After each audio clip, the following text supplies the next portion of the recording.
What a life, eh, freak?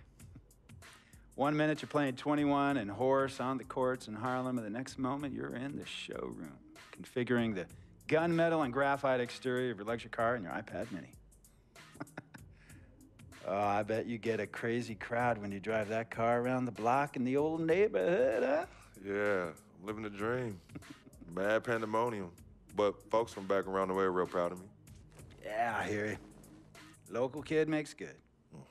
You know, it kind of reminds me of when I took my tech stock public and I rang the New York Stock Exchange bell and my mom's friends called her up and said, "Maggie, is that your son on Bloomberg News this morning ringing the bell?" And my mom says, "Yes, sirree, Bob, it was him." That was a great moment, freak. And you know, our lives are like a pearl necklace of great moments, all strung together with the finest silk thread of memories. And we have to be very careful how we cultivate those pearls and we thread that necklace. Does this meeting by any chance have to do with Vic Van Leer? I grew up in the burbs, freak. I wasn't poor, upper middle class, comfortable. My daddy worked as an accountant for one of the largest insurance firms in the country. Smart with his money. Mom didn't have to work. I went to boarding school. And then my dad died of a heart attack when I was a freshman at MIT. I was a movie geek, wanted to be a civil engineer, but I made my fortune by becoming a hybrid of both those interests. My dad didn't want me to be an accountant. Oh, listen to this. My best friend was a guy named Isidore. Yeah, we called him Izzy. He was one of the smartest human beings I have ever met in my life. I mean, Izzy was taking second-year college calculus courses as a high school sophomore, right? Straight-A student, full ride to MIT. Izzy had the world at his fingertips. But he was always looking for trouble, and trouble found him. He ran with the wrong crowd. And when we got to MIT, he got this great job working for a financial consulting firm in Boston. But every weekend, he would fly to Vegas. You see, Izzy had a system for counting cards in Vegas that had the big casinos on the Strip. Oh, it's stymied. He would come back to MIT with suitcases filled with $200,000 in cold cash. What? Yeah. So your man Izzy was getting hit off like that? Like a fat rat in a cheddar cheese factory, freak. Okay, so what happened to this dude Izzy, because he's dope? No, not dope. Dead. After he'd been missing for 3 weeks, the Nevada State Police never found hide nor hair of Isidore. And our friendship took a hit when he asked me to hang out with him in Vegas, and I said I wouldn't do it because I knew he was on a dark and twisted path in his life. And yes, he was my dude. But no way was I gonna throw my life away trying to show my loyalty to a guy who really and truly didn't understand what loyalty was all about. So this meeting is about Vic. Correctamente. Okay, well, sir, Vic isn't Izzy. And why's that, freak? Well, for one thing, you and your dead friend Izzy didn't grow up poor.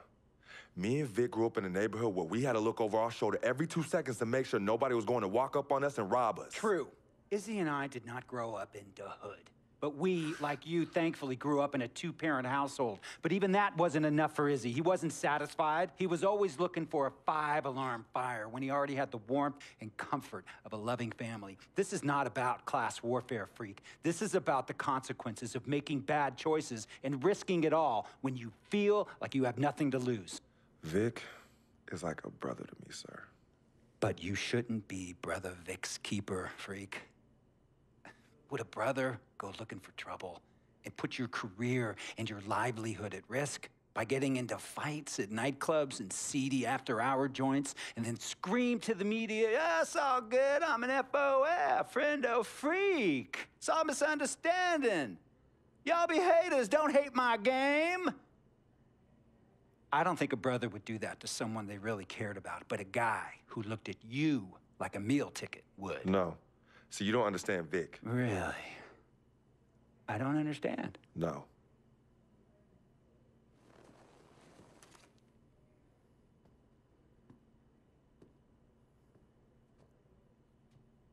Look, man, it was a misunderstanding with the guy in the next VIP booth. His honey started flirting with me, so naturally I started flirting back.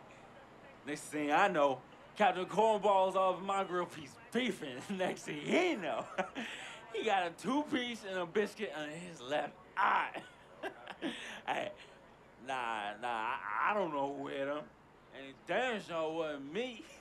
Hey, Captain Cornball's mad because I'm an FOF, friend of freak. Hey, but check this out, though. He needs to train that hottie before he leave the house, though. Yo, he's hotties ain't loyal, man. What's there to understand? Are you freaking blind? You know, I just want to know, how much did you pay your lawyers to make all this go away? Almost $100,000. Excuse me, son, I'm sorry, I couldn't hear you. I said I paid almost $100,000. Exactly. And if you keep riding shotgun with Vic, you're gonna go broke. Quick, fast, and in a hurry. Look, Vic is my friend, and I grew up with him. How many times I gotta tell you, sir? Freak, this is not a request.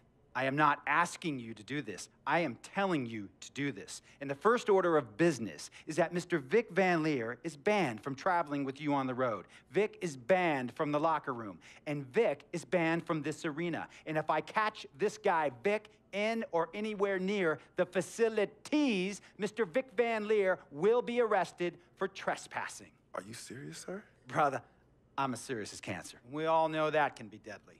You know, when me and Vic were kids, playing summer tournaments at the Dome, we always imagined making it to the pros, right? And after the crowds left, just a street light was on the court, like 11:30, 12 midnight, even 1 in the morning sometimes. We used to practice player introductions, running on the court, giving dap, high-fiving the teammates. Vic, he would act as an announcer. You know, he would introduce me, announce my name on a loudspeaker, and the Jumbotron would flash my image like a little guy dressed in long shorts and a jersey. And now, fresh off his 3-game, 62-point scoring streak, the youngest player to ever do so in NBA history, Frequency Vibrations.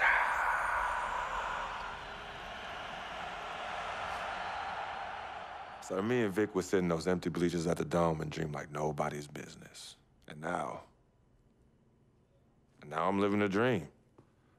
For real. And in so many ways, Vic was part of that. Please,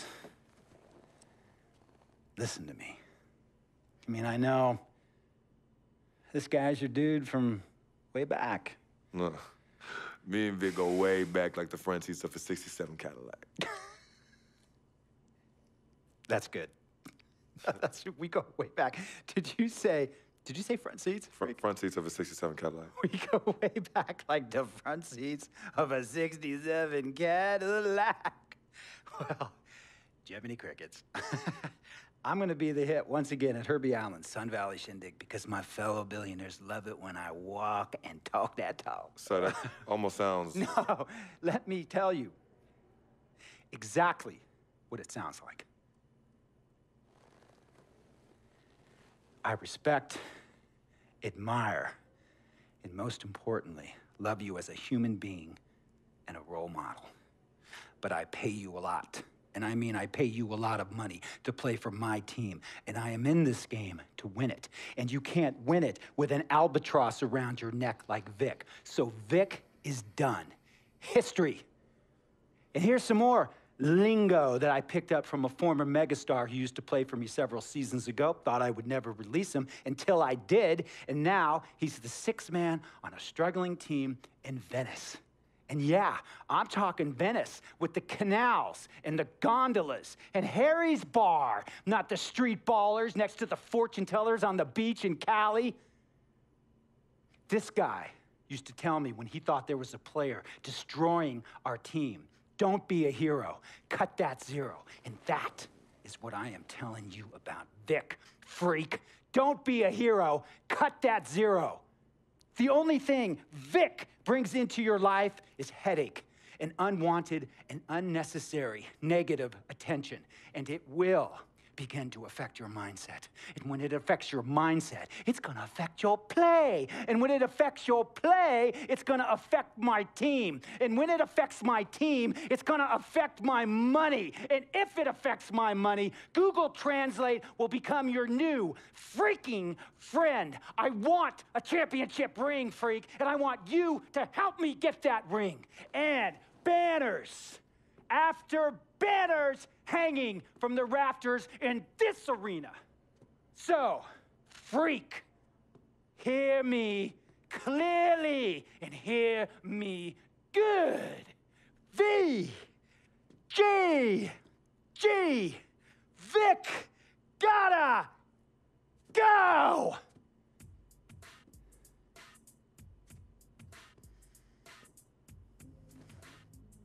Handle your business. And remember, that contract you signed contains a morality clause, a very important clause that revolves around your conduct on and off the court, and how it can negatively impact my team. Now, I don't want you to have to learn Italian or Croatian as a second language. And hey, playing pro ball overseas, there's nothing wrong with that. But the arenas are nothing like this, nor will the money be the same. And on top of all of that, this is the US of A, the greatest freaking country in the world. Ask yourself, is Vic worth all that? Think about it. Think long, think wrong.